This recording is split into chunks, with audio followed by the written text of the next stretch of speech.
Good morning. My name is Joan Ramirez. I will introduce you to my hometown called Medellin.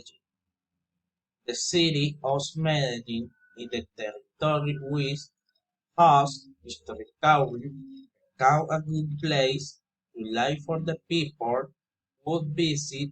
It is house in house, employment and education.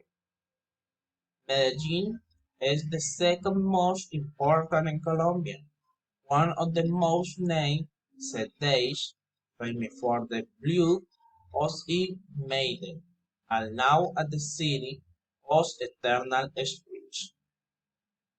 Places in Medellin: Explore Park, Museum of Antioquia, Botanical Garden, Metro Kingdom of Medellin, and the Nation Girardot Still.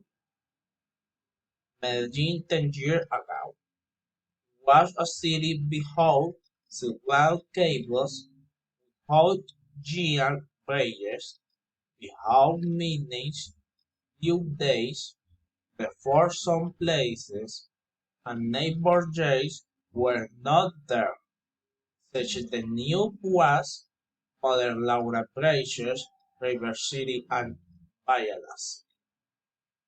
Activities in Medellin 10 years ago. Flower Fair, Kipaumbire, Art Park, Warren Mission, Paisan Terms. Thank you very much.